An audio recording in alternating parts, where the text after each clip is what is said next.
RTM terus unggul yang sahih di Berita RTM. Berita perdana edisi Jumaat 3 September 2021, saya Fathil Hidayat Ghazali. Dan saya Larendra Fiona Bennett Baitan. Saudara, berikut paparan utama malam ini. Kebenaran rentas negeri dalam masa terdekat antara kelonggaran SOP yang sedang diteliti.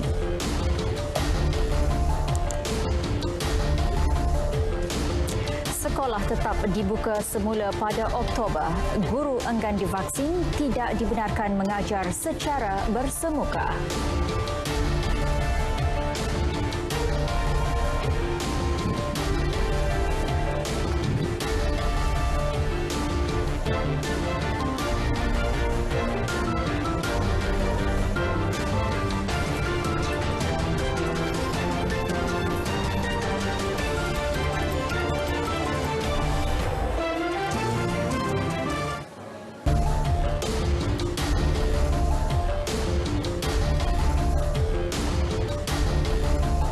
Assalamualaikum, salam sejahtera.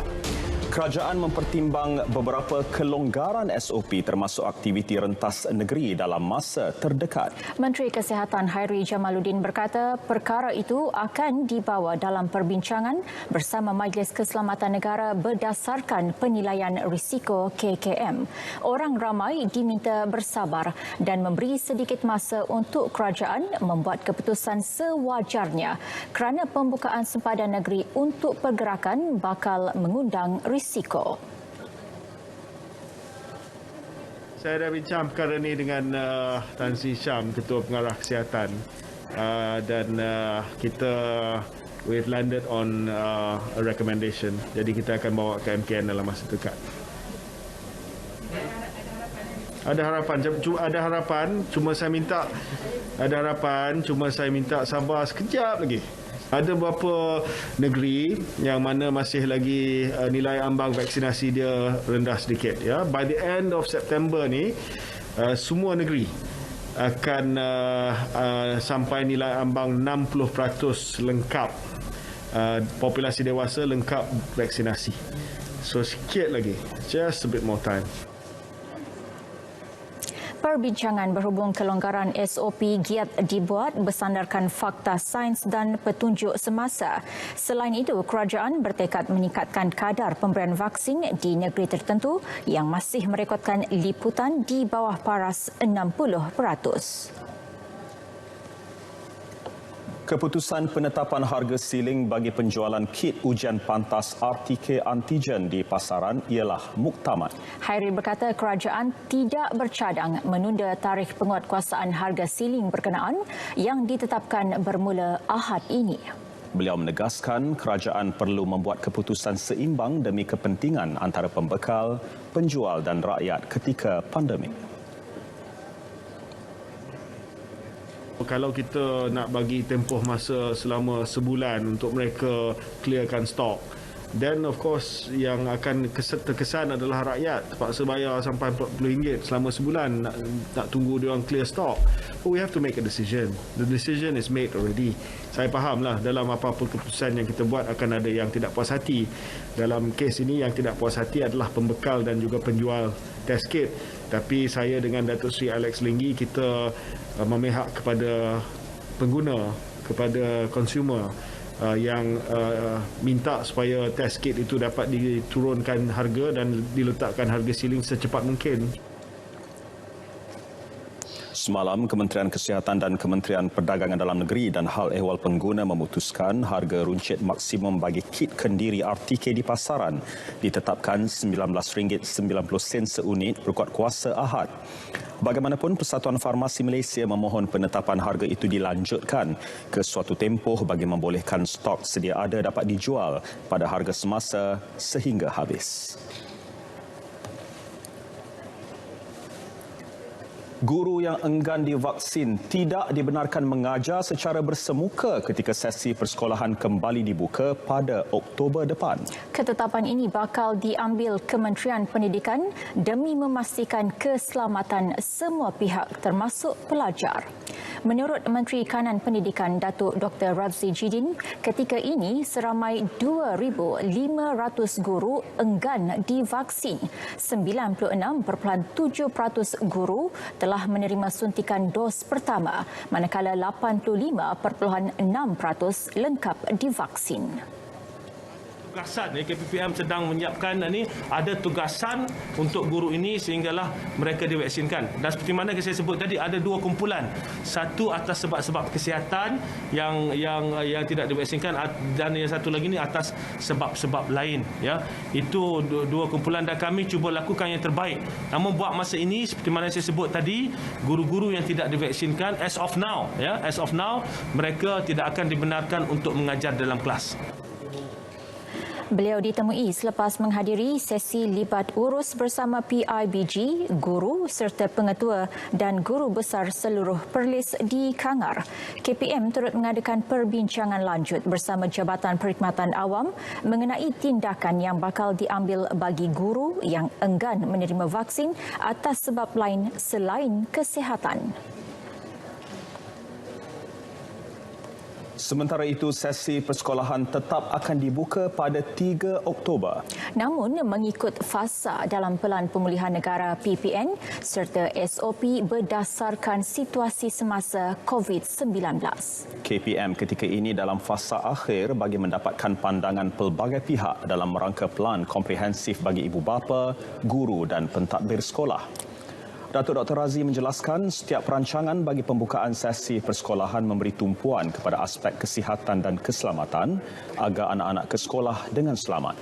Pembukaan sekolah hanya akan melibatkan pelajar yang bersekolah di negeri fasa 2 dan ke atas dalam PPN.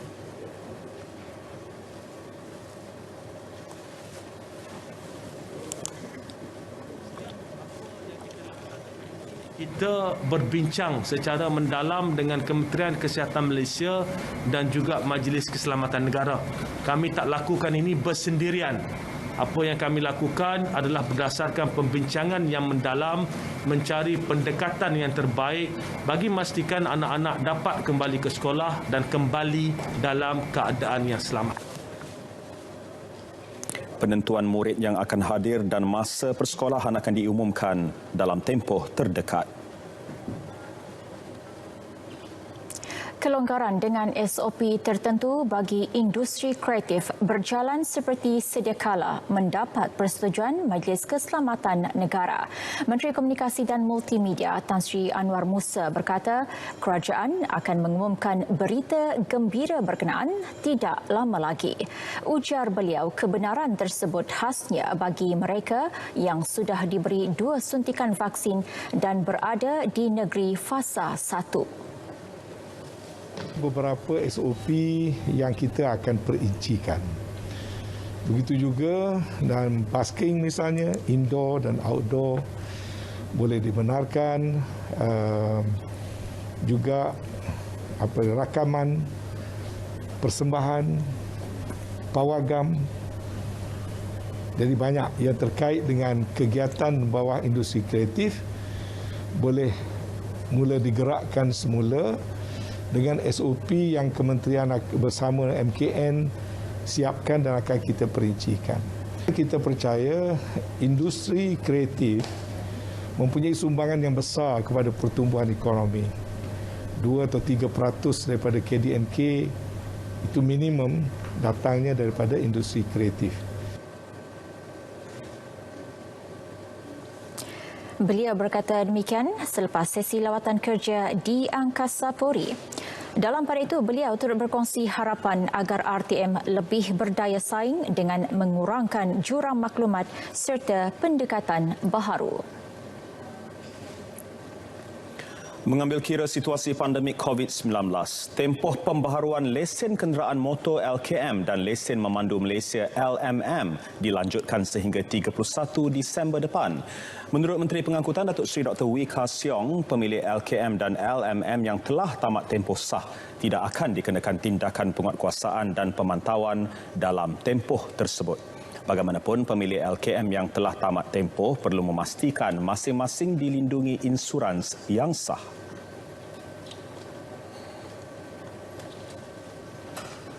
Ini bermakna kenyataan sebelum ini yang dikatakan penguatkuasaan akan bermula pada 1 Oktober tidak akan dilakukan sehinggalah 31 Disember 2021. Ini melihat situasi pandemik COVID-19 dan kita tak mahu membebankan rakyat.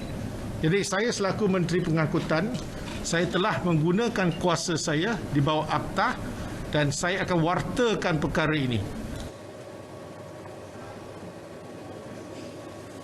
Baik, perkembangan COVID-19 dalam negara. Jumlah kes baharu COVID-19 hari ini 19,378 kes. Daripada jumlah itu 19,046 kes atau 98.3% dalam kategori 1 dan 2. Hanya 332 kes atau 1.7% melibatkan kategori 3, 4 dan 5. Secara keseluruhan 8,847 kes atau 45.7% tiada sejarah vaksinasi. Berikut pecahan pesakit mengikut kategori diikuti statistik harian COVID-19 dalam negara.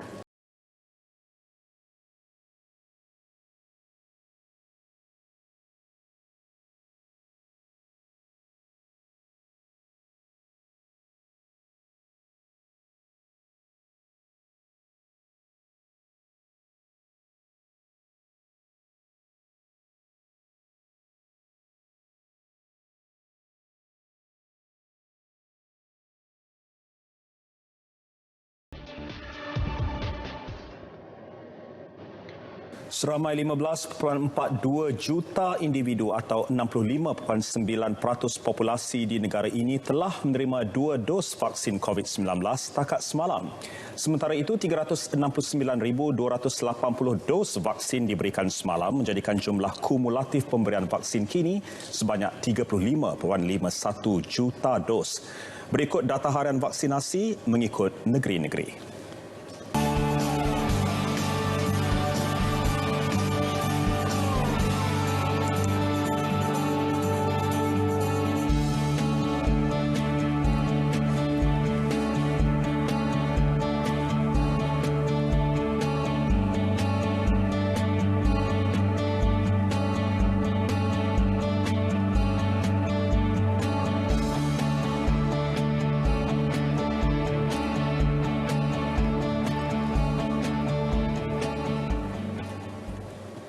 Perdana Menteri mengajak seluruh keluarga Malaysia bersama-sama mengambil langkah dengan mendaftar sebagai penerima vaksin COVID-19 dalam usaha ke arah mencapai fasa imuniti kelompok.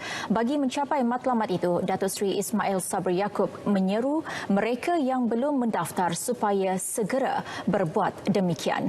Menerusi catatan yang dimuat naik di Facebook rasminya, Perdana Menteri nyata gembira melihat individu yang sudah lengkap divaksin boleh menjamu selera di restoran dan beriadah di luar. Sememangnya semua keluarga Malaysia rindu menjalani kehidupan seperti sedia kala dan bersama-sama mengambil langkah ke fasa imuniti kelompok. Malaysia menyasarkan untuk mencapai imuniti kelompok menjelang akhir tahun ini. Kuala Lumpur dan Putrajaya akan beralih ke fasa 2 Pelan Pemulihan Negara dalam tempoh terdekat. Menurut Menteri Wilayah Persekutuan Datuk Seri Dr. Syahidan Kasim, kedua-dua wilayah persekutuan ini telah mencapai lebih 100% kadar vaksinasi bagi dos pertama. Hari ini penting sebab laporan daripada Kementerian Kesihatan menunjukkan Kuala Lumpur kita telah capai lebih daripada 100%. Putrajaya lebih daripada 100%. Tetapi beberapa indikator yang lain yang harus dipakai untuk bolehkan kita masuk fasa yang kedua.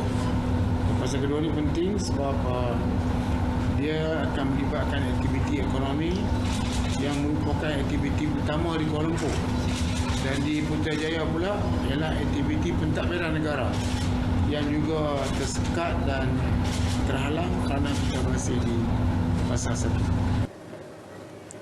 Beliau merangkap pengerusi Pusat Penyelarasan dan Pengurusan COVID-19 Wilayah Persekutuan akan meneruskan hala tuju pengurusan pandemik di wilayah berteraskan kepada konsep 3K. Konsep 3K tertumpu kepada aspek keselamatan, kesihatan awam dan kesejahteraan ekonomi masyarakat. Terdahulu beliau meninjau Pusat Penyelarasan dan Pengurusan COVID-19 Wilayah Persekutuan di Institut Dewan Bandaraya Kuala Lumpur.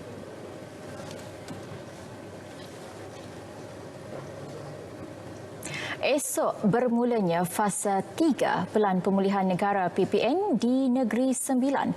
Perkembangan ini dilihat positif kerana hanya 10 hari sahaja Negeri Sembilan berada dalam fasa 2 PPN. Malah Menteri Besar Datuk Seri Aminuddin Harun optimis negeri itu mampu beralih ke fasa 4 PPN tidak lama lagi. Ia sesulan telah mencapai tahap imuniti kelompok dengan 80.9% individu melengkapkan dos kedua. Kejayaan peralihan ini jelasnya hasil kerja keras petugas barisan hadapan menerusi operasi memerangi pandemik. Malah pencapaian ini susulan kerjasama penduduk yang kekal mematuhi SOP selain kejayaan program imunisasi COVID-19 kebangsaan. Pada fasa 2 ke fasa 3 ini memang agak cepat dalam tempoh 10 hari kalau kita kira daripada awal 26 hari bulan Ogos sehingga ke 4 hari bulan ini dalam tempoh 10 hari, dan ini merupakan satu perkara yang baik, dan saya harap dalam tempoh ini juga saya harap semua masyarakat kita bersyukur dan kita berharap kita tidak melanggar SOP yang telah ditetapkan. Peralihan ke fasa 3 PPN dilihat mampu merancakkan kembali ekonomi negeri dan rakyat yang sudah lengkap divaksinasi boleh menikmati manfaat pelbagai kemudahan. Beralih ke fasa 3, mungkin berkat kerjasama daripada rakyat Negeri Sembilan yang mematuhi SOP, insya-Allah akan merancakkan lagi lah kita punya ekonomi Negeri Sembilan. Tapi walau bagaimanapun kita mesti ingat, kita mesti jaga SOP itu supaya kita boleh beralih ke fasa 4 yang seterusnya lah. Jadi saya rasa sebenarnya peralihan ke fasa 3 ini merupakan satu bukti ataupun manifestasi yang rakyat Negeri Sembilan ini patuh SOP. Dan saya berharap rakyat Negeri Sembilan sentiasa patuh dan kita boleh terus beralih ke fasa seterusnya, dan saya yakin kalau beralih kepada fasa seterusnya lagi banyak sektor ekonomi akan dapat dibuka dan impak ekonomi akibat COVID-19 pun akan berkurangan, insya-Allah. Alhamdulillah saya gembiralah bila Negeri Sembilan telah beralih ke fasa 3 dalam tempoh pandemik COVID-19 ni. Kita bila fasa 3 ni imuniti kelompok di kalangan masyarakat dah melebihi 80%. Jadi bila dah melebihi 80% tu insya-Allah bila kita keluar tu rasa lebih selamatlah.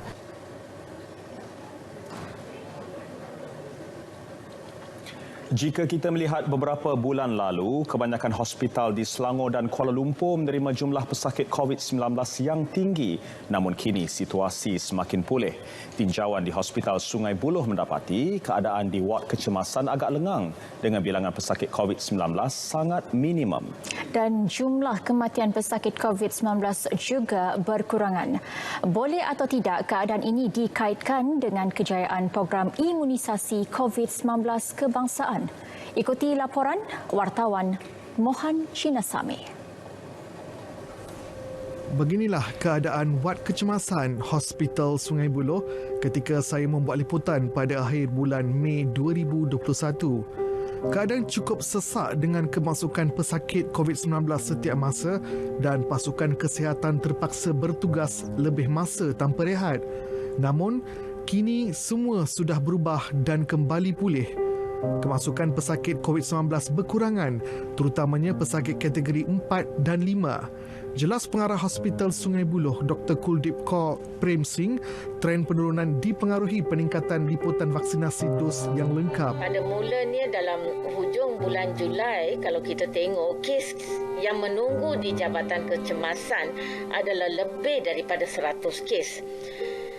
Tapi sekarang kita nampak sangat ketara penurunan kes sampai yang menunggu di Jabatan Kecemasan adalah kurang daripada 20 kes. Ini adalah satu perkara yang sangat dialu-alukan dan kita nampak yang pengurangan kes-kes ni adalah berkaitan dengan program vaksinasi yang meluas di Selangor. Itu yang satu impak yang sangat bagus. Tinjauan di Jabatan Forensik pula, saya dimaklumkan bahawa jumlah kematian harian turun kepada 15 kes sehari berbanding kematian yang melebihi 30 pesakit pada bulan-bulan yang lalu. Jelas pakar patologi forensik Dr. Tan Ranzi, antara sebab penurunan kadar kematian di hospital berkenaan adalah pengurangan jumlah pesakit COVID-19 kategori 4 dan 5. 2 minggu yang lepas, jumlah kematian COVID-19 masih tinggi, iaitu melebihi 20 kematian dalam satu hari. Ada hari yang mencecah hampir 30 kes kematian dalam satu hari. Dalam seminggu dua ini, terdapat sedikit pun pengurangan dari segi kematian COVID-19, yang mana kematian dalam satu hari ialah kurang daripada 20 dan terdapat hari yang kurang daripada 15 kes kematian. Di wad kecemasan pula, keadaan agak lengang.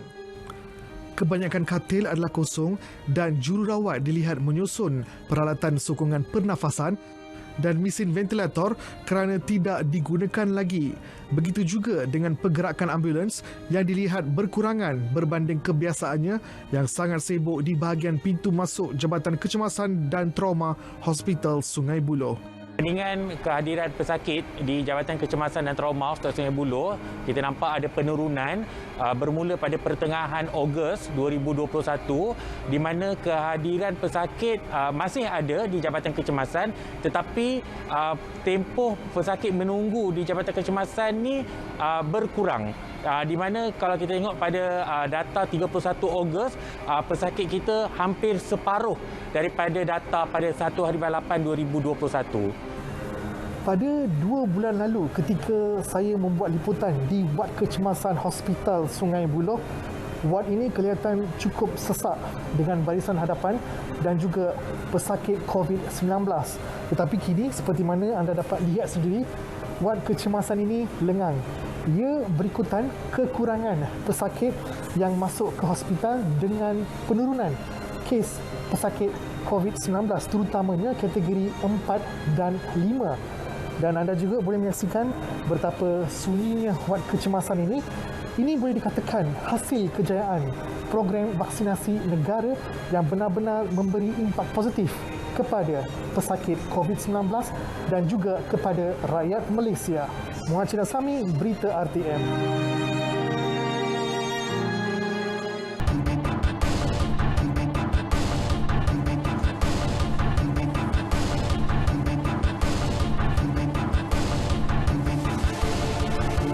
Sebagai usaha untuk menambah baik proses penyediaan bajet tahunan, Kementerian Keuangan menerbitkan kertas konsultasi awam KKA dan orang ramai boleh mengemukakan cadangan. Menterinya Tengku Datuk Seri Zafrul Tengku Abdul Aziz berkata terbitan itu merupakan pelengkap kepada kenyataan pra-bajet 2022. Beliau optimis usaha itu akan meningkatkan tahap ketelusan dalam penggubalan dasar keuangan negara.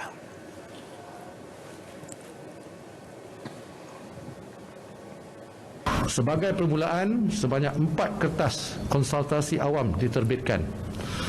Pertamanya, kertas konsultasi awam mengenai penambahbaikan dasar perolehan kerajaan berkaitan barangan atau perkhidmatan tempatan dan bumi putera.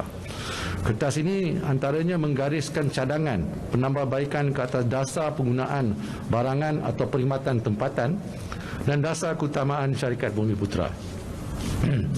Tujuan utama dasar ini diwujudkan ialah untuk melindungi dan membangunkan industri tempatan serta mengurangkan kebergantungan kepada barangan import. Kertas konsultasi awam kedua adalah berhubung dengan penambahbaikan program bantuan tunai. Kertas ini diterbitkan bertujuan untuk mengenal pasti masalah, keperluan dan kaedah yang berkesan dalam penyampaian bantuan kepada rakyat, terutamanya dalam situasi yang mencabar akibat penularan COVID-19. KKA ketiga iaitu kajian insentif cukai merangkumi kajian semula rangka kerja insentif cukai pelaburan secara menyeluruh bagi memastikan insentif cukai kepada pelabur kekal relevan dengan lanskap semasa perniagaan. Manakala KKA keempat, penggubalan Akta Tanggungjawab Fiskal FRA bertujuan meningkatkan tadbir urus, ketelusan dan accountability dalam pengurusan fiskal negara. Pelaksanaan cukai baharu termasuk melaksanakan semula cukai barangan dan perkhidmatan GST tidak sesuai dilaksanakan buat masa ini. Jelas Tengku Datuk Seri Zafrul, fokus bajet 2022 ialah memulihkan ekonomi negara yang terjejas akibat penularan COVID-19 ketika ini.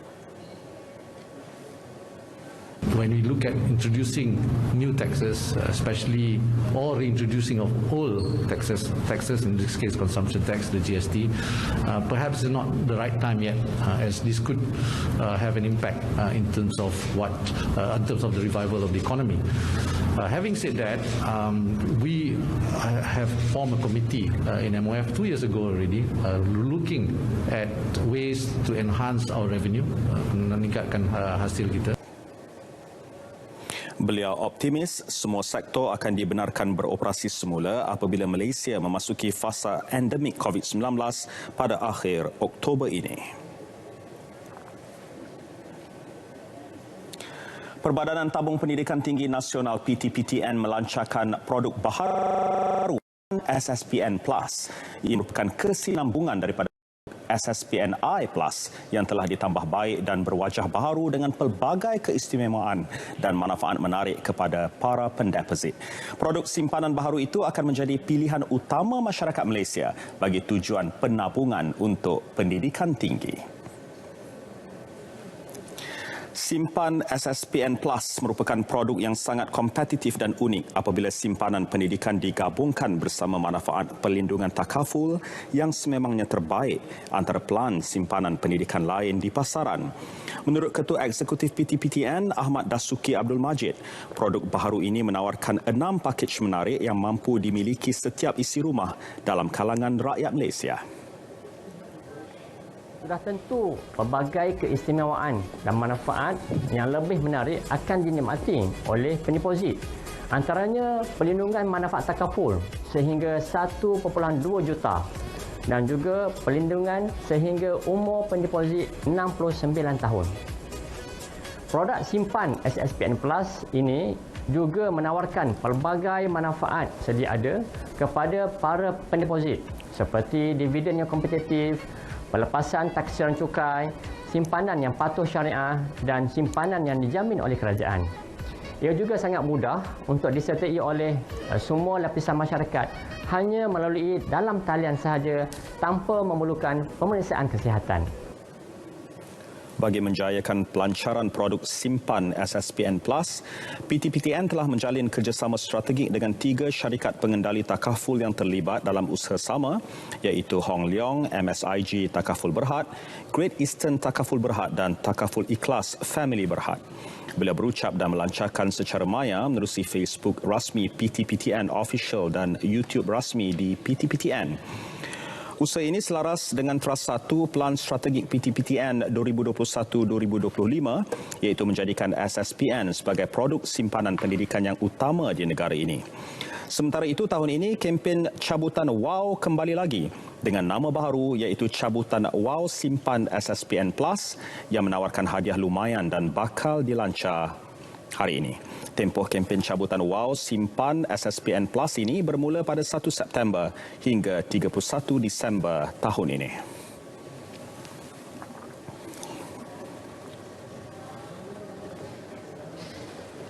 Ya, ada cerita tentang Ziyad. Dan paparannya, kita terus bersama Syarul dalam segmen Sukan. Silakan, Syairul Islam.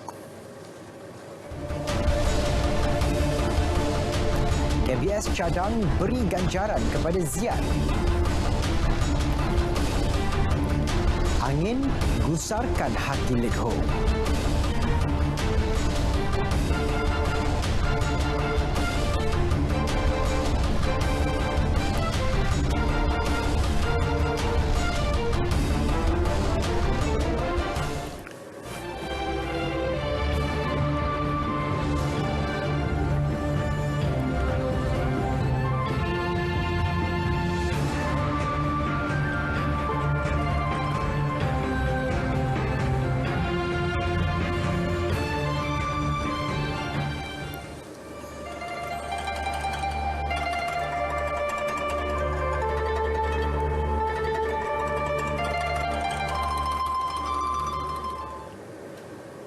Assalamualaikum, salam sejahtera bersama saya Syahrul Islam dalam edisi Sukan.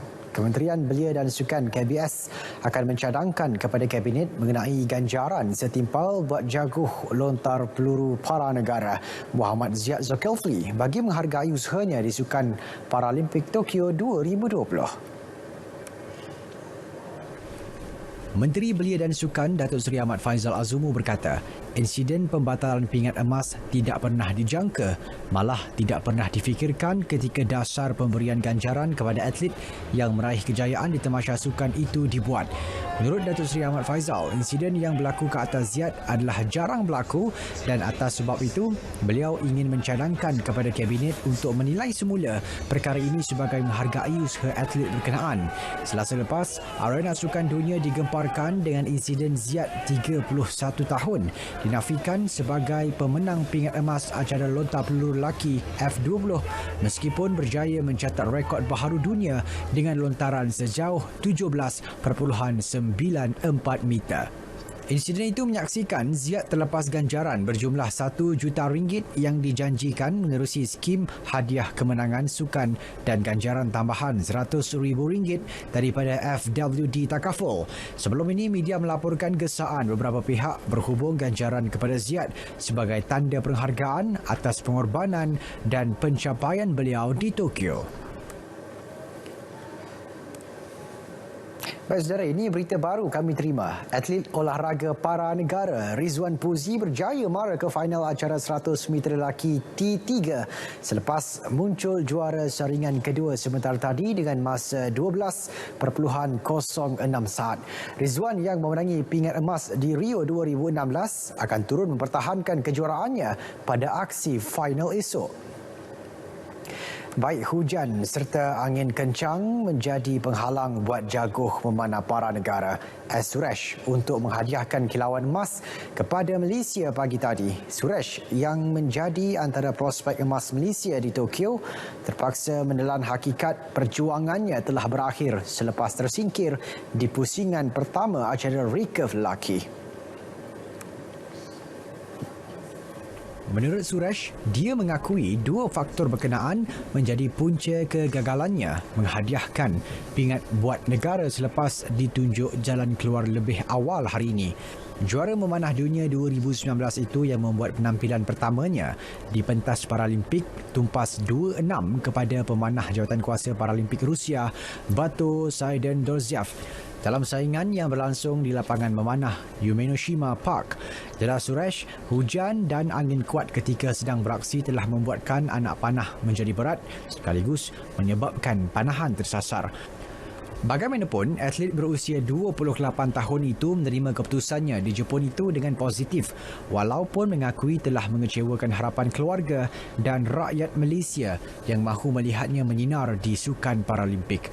Dia yang kehilangan kaki kirinya pada usia 13 tahun selepas terbabit dalam kemalangan jalan raya itu, bagaimanapun berkata pengalamannya di Tokyo akan diguna sebaik mungkin untuk mencuba memberi saingan lebih hebat pada tamasya di Paris 2024 nanti.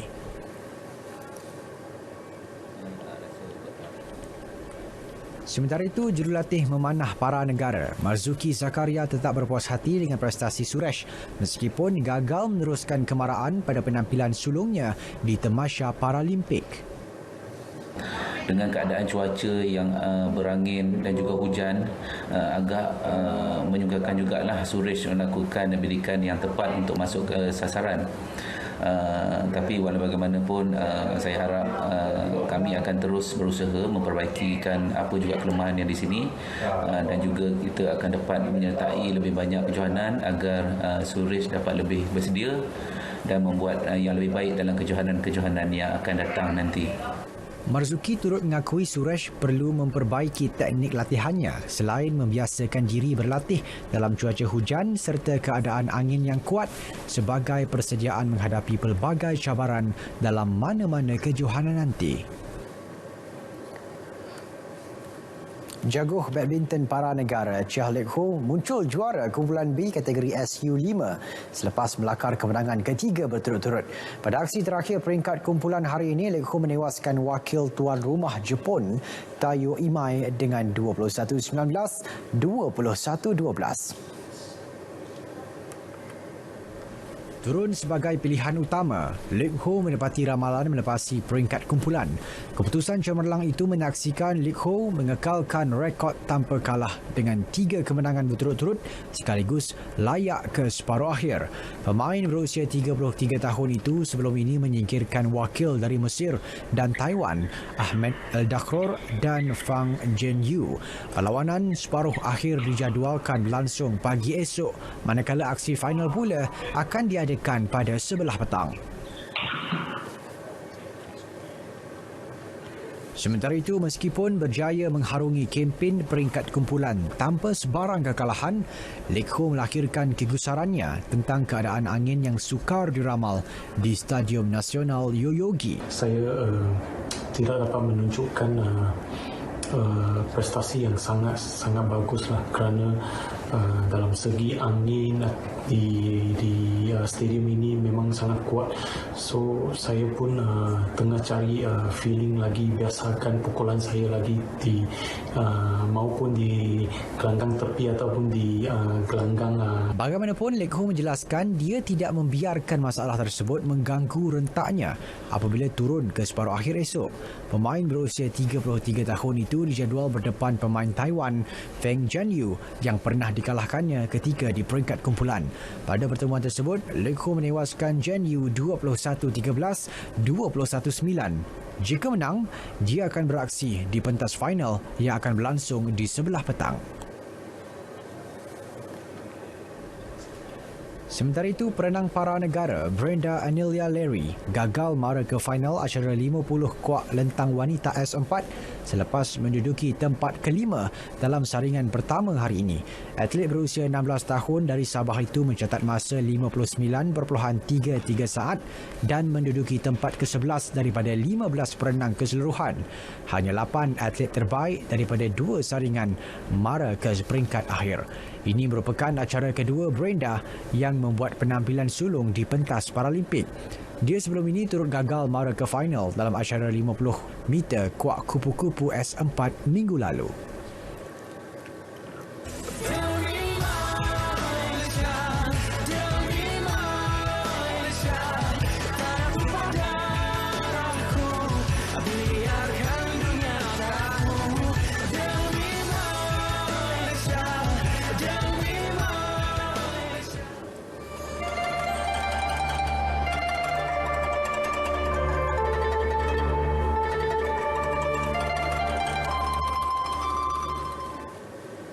Baik, kita beralih ke perkembangan Liga Malaysia. Pengerusi Sarawak United FC, Datuk Posama Jais, berharap pasukannya mampu mengembalikan semula zaman kegemilangan Ngap Sayot selepas berjaya memenangi slot kesaingan Liga Super musim depan. Sebelum ini, Sarawak United FC sah kembali ke kancah Liga Super musim depan selepas memimpin Liga Premier dengan 37 mata tatkala saingan berbaki 2 lagi perlawanan musim ini. Satu lagi slot pula hampir pasti menjadi milik Negeri Sembilan. Sebagai pasukan yang pernah menyertai Liga Super serta pernah kecundang, dan kini kami bangkit kembali dengan semangat baru iaitu pasukan Kenyalang Emas Sarawak, dan kami ingin menjadi pasukan yang komited dan konsisten dalam menarjui arena bersepak tapakan. Sarawak United dijadualkan akan bertemu Kuching City FC pada 7 September ini di Stadium Majlis Bandaraya Pasir Gudang. Baik, skim pencen untuk atlet, pemindaan perlembagaan, penganjuran kejohanan pelbagai sukan dan pejabat baharu antara agenda Majlis Olimpik Malaysia MOM yang telah terkendala disebabkan pandemik COVID-19. Juruserut Timbalan Presidennya, Datuk Seri Abdul Azim Muhammad Zabidi meluahkan hasrat untuk kembali bertanding bagi penggal baharu untuk meneruskan agenda-agenda berkenaan. Menurut Datuk Seri Abdul Azim, beliau yakin kesemua agenda yang tertangguh berkenaan mampu direalisasikan sekaligus menjamin status MOM sebagai badan utama sukan di Malaysia. Oleh itu, beliau menasihati kesemua 34 anggota gabungan MOM membuat pilihan yang tepat dalam pemilihan yang akan berlangsung esok demi meneruskan agenda berkenaan. Jadi ini semua merupakan inisiatif-inisiatif yang telah kita mulakan dan perlu diselesaikan secepat mungkin. InsyaAllah selepas COVID ni semuanya akan berjalan dengan licin dan lancar. Tapi saya berharap bahawa pencalonan saya dapat diberikan sokongan oleh PSK supaya saya dapat menjalankan, merealisasikan misi dan visi OCM itu sendiri. Bagi pemilihan Mesyuarat Agung Tahunan Penggal Baharu, Datuk Seri Abdul Azim akan bertanding untuk jawatan Setiausaha Agung MOM. Turut bertanding, jawatan berkenaan adalah penandang jawatan Datuk Muhammad Nazifuddin Muhammad Najib, Presiden Persekutuan Snooker dan Biliard Malaysia Melvin Chia dan Setiausaha Persatuan Pelayaran Malaysia Megat Fairuz Khairuddin. Saudara, edisi Sukan 3 September berada di penghujungnya. Kekal aktif dan teruskan sokongan anda kepada kontingen negara di Tamasya Paralimpik Tokyo 2020. Saya Syahrul Islam. Assalamualaikum. Salam sukan buat semua.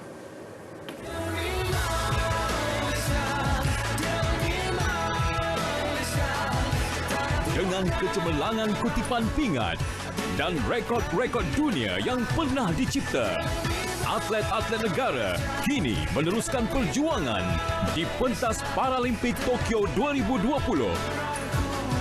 Dibawakan untuk anda secara langsung sepanjang 28 Ogos hingga 5 September dalam Gambare Tokyo 12.30 tengah malam di TV1 dan saluran sukan RTM.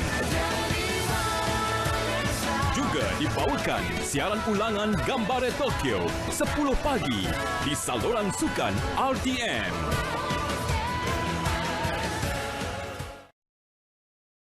Batuk ayah semua.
Assalamualaikum dan salam sejahtera. Berdasarkan paparan imej gemar rada terkini, hujan di 1-2 tempat kini masih lagi berlaku melipatkan kebanyakan bahagian bagi kedua-dua negeri Sabah dan juga negeri Sarawak. Namun, lebih tertumpu di bahagian Kapit negeri Sarawak dan juga bahagian pantai barat di negeri Sabah. Dan berikutan hujan yang masih lagi dijangka berlaku secara berterusan di bahagian pantai barat negeri Sabah, Malaysia telah pun mengeluarkan amaran cuaca peringkat buruk bagi sebahagian daripada kawasan pantai barat negeri Sabah sehingga ke hari esok, iaitu 4 September 2021. Oleh itu, ramai yang tinggal di kawasan berkenaan dinasihatkan supaya sentiasa berjaga-jaga dengan kemungkinan banjir dan juga angin kencang yang boleh berlaku. Bagi semenanjung Malaysia, hujan di 1-2 tempat kini masih lagi berlaku melipatkan negeri Terengganu, selatan negeri Pahang dan juga sedikit di negeri Johor. Keadaan ini dijangkakan akan beransur reda tidak lama lagi. Manakala bagi lain kawasan, tiada hujan yang dicerap buat masa ini. Dan pada ketika ini, angin masih lagi bertiup dengan agak sederhana, iaitu sekitar 20 hingga 40 km sejam. Oleh itu, jabatan kami tidak mengeluarkan sebarang amaran angin kencang dan laut gelora buat masa ini. Baiklah, sekian sahaja laporan cuaca untuk malam ini. Sekarang kita lihat ramalan cuaca bagi bandar-bandar utama di seluruh Malaysia. Saya Wani Yahya. Assalamualaikum.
Tujuh negeri akan diberi perhatian khusus kerajaan bagi meningkatkan kadar vaksinasi COVID-19.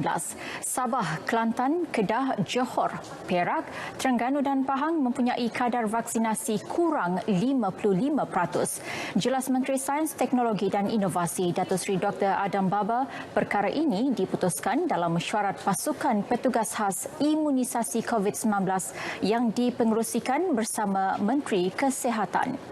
Kenyataannya menyebut kerjasama juga dijalankan bersama ATM bagi memastikan penduduk yang jauh di pedalaman menerima vaksinasi. Kebenaran turut diberi kepada 17 organisasi lain bagi melaksanakan pusat pemberian vaksin bergerak di bawah program imunisasi COVID-19 kebangsaan. Inisiatif vaksinasi secara pandu lalu dan hadir terus juga akan diperhebat dengan 7 negeri ini disaran membuka lebih banyak kemudahan.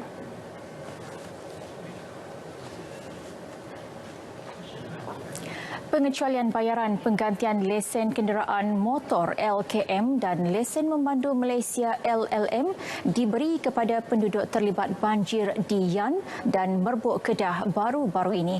Bagaimanapun, menurut Menteri Pengangkutan Datuk Seri Dr. Wee Ka Siong, penduduk terlibat perlu mengemukakan laporan polis mengenai kehilangan atau kerosakan dokumen berkenaan sebelum membuat penggantian.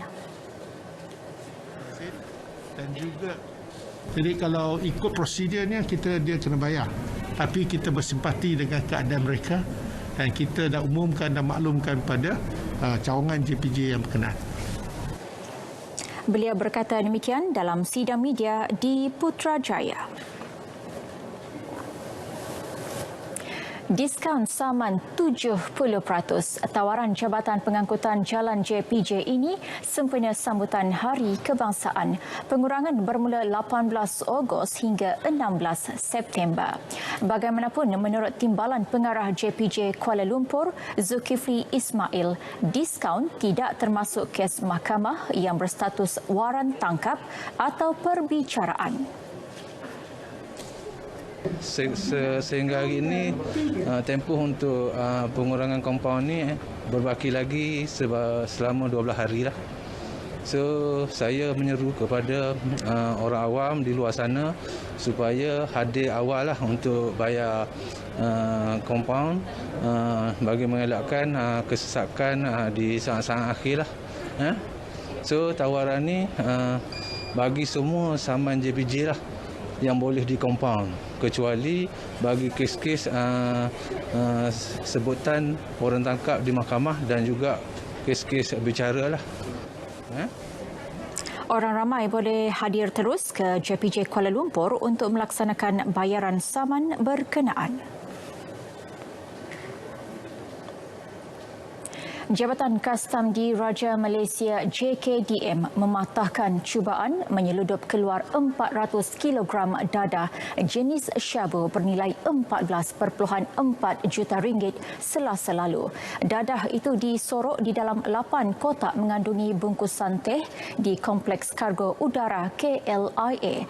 3 lelaki tempatan termasuk individu yang dipercayai ahli perniagaan bergelar Datuk ditahan.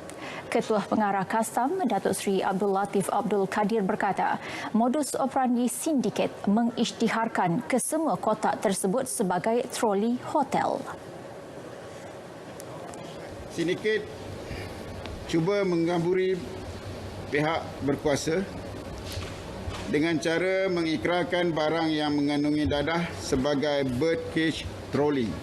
Birdcage trolley di dalam 2 kotak kayu yang besar, sedangkan di dalamnya terdapat kotak-kotak mengandungi dadah yang disorokkan bersama pakaian. Tiada apa-apa kaitan. Datuk Seri Abdul Latif bercakap kepada media di cawangan narkotik JKDM Nilai Negeri Sembilan. Untuk kedai memang sedih lah. Kita terpaksa menanggung sewa, memberi gaji pekerja lagi. Madah kami positif ya. Memang rasa terkejut lah. Dulu kita tahu lah penyakit itu anda paling membahaya. Rasa takut memang lah. COVID itu macam-macam dah kena tahu yang ada yang lagi membahaya dah.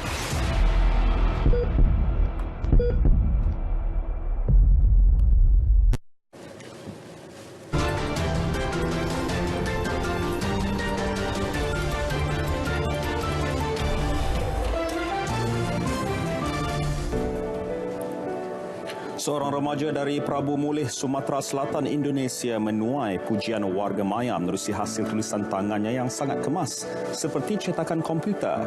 Regina Ali, 15 tahun, membongkar rahsianya dengan menyatakan menulis ialah hobinya dan sering berlatih untuk menambah baik tulisan tangannya. Bagaimanapun, ketelitiannya menulis turut menyerlahkan sisi negatifnya, iaitu sering terlambat mencatat nota penting ketika dalam kelas. Basuh duit untuk elak dijangkiti COVID-19. Tindakan ini dilakukan seorang peniaga selepas menerima wang daripada pembeli. Segalanya demi memutuskan rantaian virus. Visual dimuat naik pengguna TikTok dikenali Afis Utara mengundang banyak komen. Kebanyakannya memuji tindakan peniaga ini. Dan ini pula helah seekor kuda yang berpura-pura mati setiap kali ada individu ingin menunggangnya. Dikenali jingang, haiwan tersebut akan berdrama dan melembekkan kakinya setiap kali dihampiri untuk ditunggang. Ini kemudiannya menjatuhkan diri dan berlagak seakan-akan terbaring kaku dengan matanya yang tertutup.